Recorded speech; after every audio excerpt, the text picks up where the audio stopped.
Как может показаться из предыдущих двух серий, Швейцария – это поток положительных эмоций и удач. А нет. Бывают в Швейцарии и разочарования. Нет, не по поводу высоких цен или отсутствия билетов на поезд, а разочарования, спровоцированные избыточной красотой, от которой некуда деться. Но обо всем по порядку. В Цермате мы купили билеты на широко разрекламированный панорамный поезд «Ледниковый экспресс», который идет в Санкт-Мориц. 291 километр он едет целых 8 часов. Самый медленный экспресс в мире. Помимо оплаты за билет, нужно платить за бронирование мест в поезде. Можно выбрать первый или второй класс, а для особо модных есть даже класс Excellence. Стоимость получается не совсем адекватная, но за это вам обещают комфорт, кухню и напитки, великолепные виды, чуть ли не хорошую погоду предлагается купить вместе с билетом. Начнете искать отзывы в интернете, и они почти все будут восторженными. Однако, друзья, хочу вас предупредить, что эта 8-часовая поездка была моим самым большим разочарованием в Швейцарии. После канатных и железных дорог Цермата и Гриндельвальда, то, что нам показывали в окнах Ледникового экспресса, являлось бледной копией второсортных видов того, что мы уже посетили, а вы посмотрели в предыдущих видео. Конечно, я понимал, что если бы мы сначала поехали на экспрессе, впечатления были бы ярче. Правильно говорят, что нужно повышать градус не только алкоголя, но и впечатлений. В общем, тряслись мы на этой колымаге 8 с лишним часов, хотя могли домчаться на рейсовом поезде за 3,5. Увидели бы все то же самое, только окна были бы чуть меньше. Не повторяйте наших ошибок.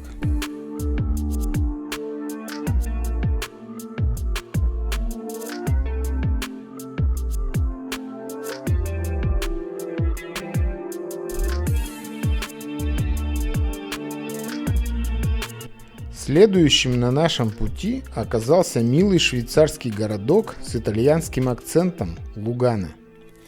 Но его постигла та же участь. Все его ништяки и красоты меркли под впечатлением недавно увиденных пейзажей Цермата и Гриндельвальда. Хотя надо отдать должное, его озеро с одноименным названием Лугано, гора, на которую идет горный трамвайчик, узкие улочки, теснящиеся на горных склонах, все-таки великолепны и вас не разочаруют.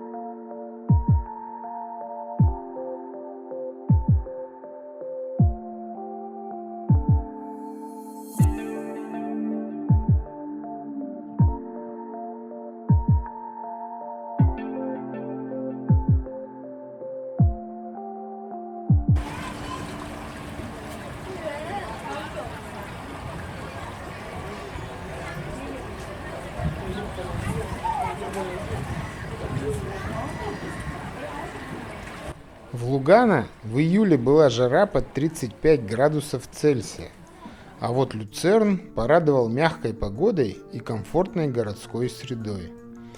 Можно бесконечно ходить по его древним улочкам, наслаждаясь архитектурой, кухней, атмосферой благополучия и неторопливостью.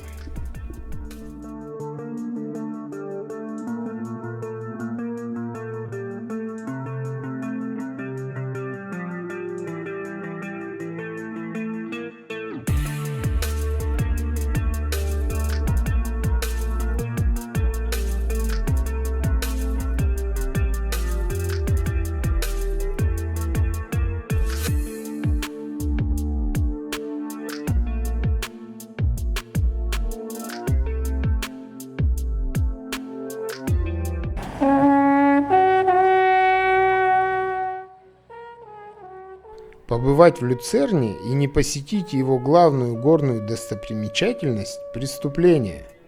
И мы едем на гору Пилатус, чтобы насладиться фантастическими видами, пока стоит хорошая погода.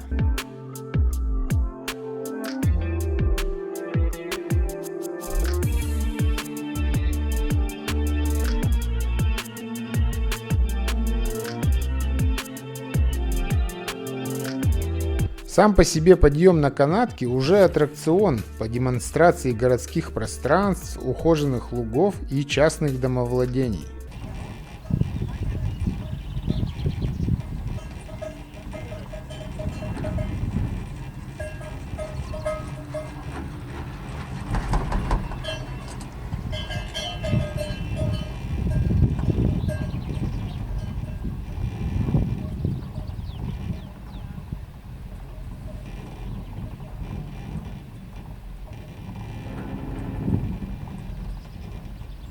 На полпути есть станция с аттракционами и activities, на которые можно понаблюдать сверху и выбрать, что по душе, чтобы на обратном пути прокатиться.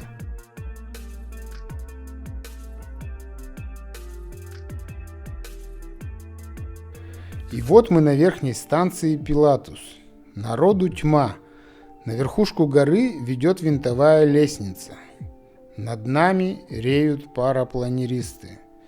Снизу поднимаются облака, то и дело перекатываясь через гребень.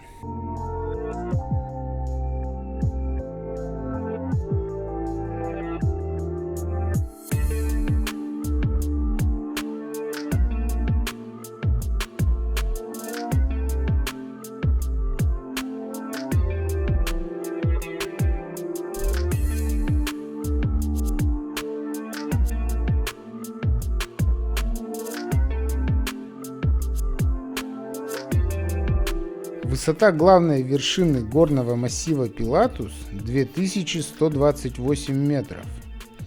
Интересно, что по легенде название горы происходит от имени Понтия Пилата, потому что на склоне будто бы находится его могила. Хотя это не точно. Пилатус в переводе с латыни «войлочная шапка», имеется в виду снежная вершина горы.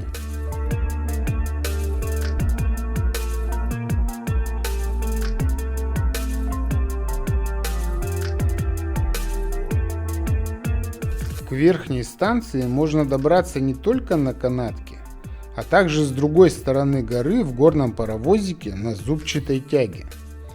А уж если совсем по-честному, можно подняться пешком, и это займет около 4 часов и доставит массу удовольствия. На вершине вас ждет комфортабельный отель Пилатус Калм, а также несколько ресторанов и закусочных.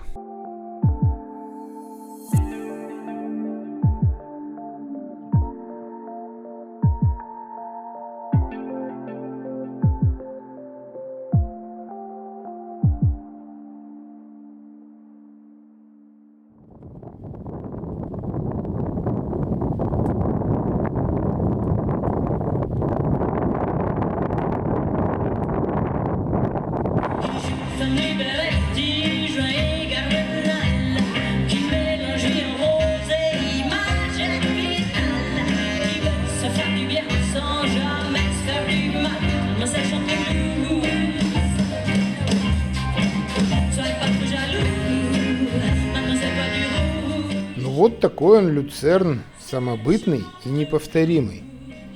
Но не хочется на нем ставить точку. Давайте вернемся на юго-запад, к Женевскому озеру.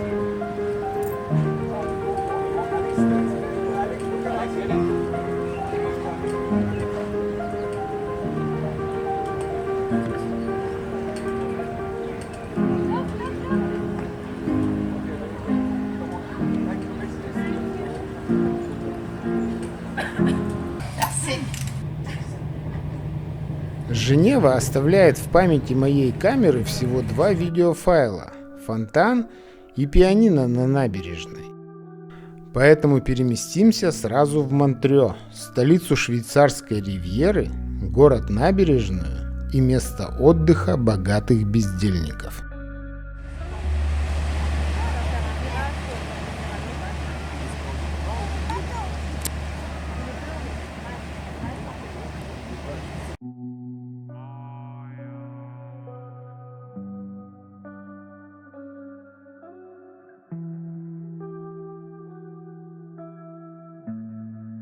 Делать тут особенно нечего, разве что гулять по ухоженной набережной, посещать рестораны и глазеть на шикарные отели.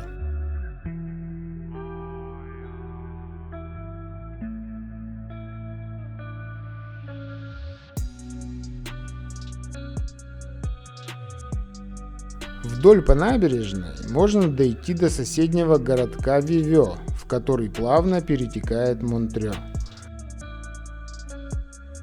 Посмотреть на памятник Чарли Чаплину и на вилку Нестле, воткнутую прямо в гладь озера.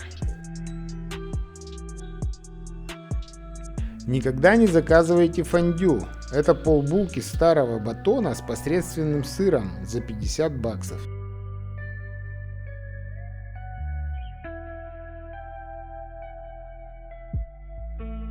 Вот такой он Монтрё, город, в котором искали покой Набоков и Фредди Меркьюри. Но нам покой только снится, и мы должны идти на гору, если таковая есть поблизости. И такая гора есть. Это Роше-де-Наи, высотой чуть больше 2000 метров. И каждый час туда идет поезд на зубчатой передаче со странным названием Marmot's Paradise. Эта старинная железная дорога была построена еще в 19 веке и до сих пор работает как швейцарские часы. Участок от Монтрё до вершины длиной всего 10 километров. За это расстояние поезд успевает подняться на 1575 метров, то есть средний уклон полотна около 15 градусов. Поезд натужно гудит на зубчатой тяге и медленно ползет в гору.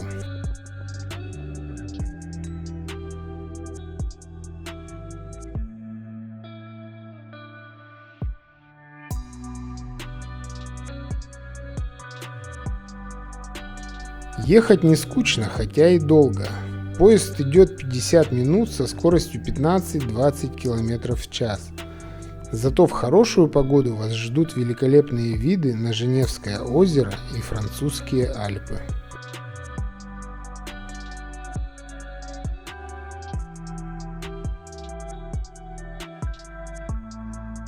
Нам с погодой не совсем повезло. Или даже не повезло совсем. Когда мы приехали на конечную станцию, плотное облако лежало на вершине. Немногочисленные попутчики остались в ресторане, а мы одни пошли прогуляться, чтобы 25 франков на человека были потрачены не зря. Ну чё? Ничего тут больше делать? Ничего. Но вы же знаете, что погода в горах имеет обыкновение быстро меняться. Так случилось и на этот раз. Нам решили показать кусочек красоты, которая обычно открывается с вершины Роше-де-Наи.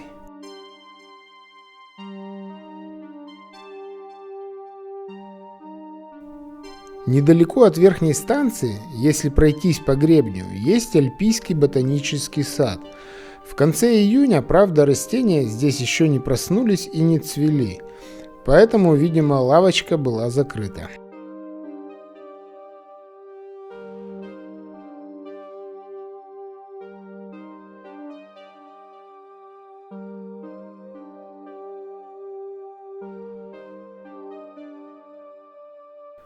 Ну и как вишенка на торте, на вершине Роше-де-Наи в специально построенном вольере живут сурки. Поэтому и поезд, который нас сюда привез, называется Сурковский рай. Ну чё ты маленький, вас нельзя кормить. Ты такой хорошенький. Жри траву.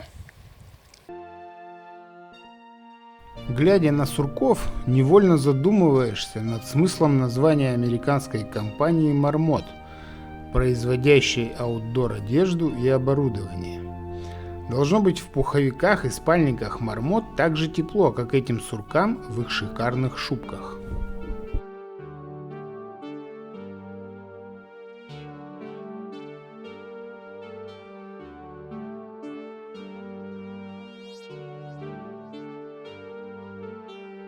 Двигаясь медленно вниз по серпантину железной дороги над Женевским озером, мы заприметили сказочного вида замок, куда и направились после прибытия на вокзал.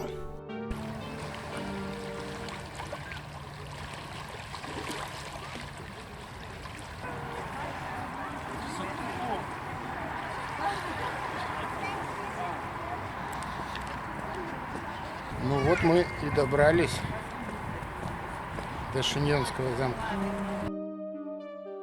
Шильонский замок стоит на скалистом островке у берега Женевского озера и виден за много километров. Сотни лет движения судов по озеру и стратегически важный путь к перевалу Сен-Бернар контролировались с этого острова.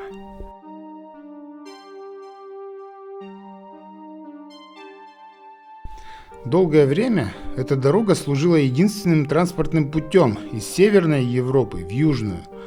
Теперь это не просто тропа, а автомобильная трасса, возведенная на пилонах высотой 50 метров. Сейчас она соединяет Швейцарию и Италию.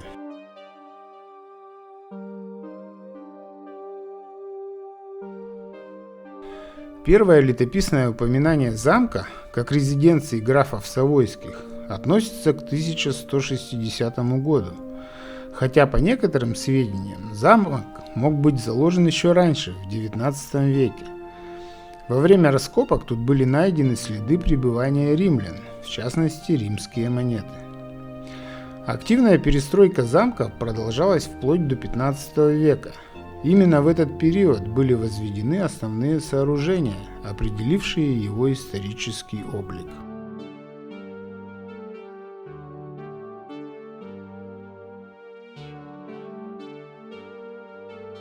В мрачных подземельях замка была обустроена огромная тюрьма, где в нечеловеческих условиях содержались узники. Здесь происходит действие поэмы лорда Байрона «Шильонский узник», прототипом для которой послужила реальная история четырехлетнего заключения в темницах замка сторонника реформ и противника тирании герцогов Франсуа Бонивара.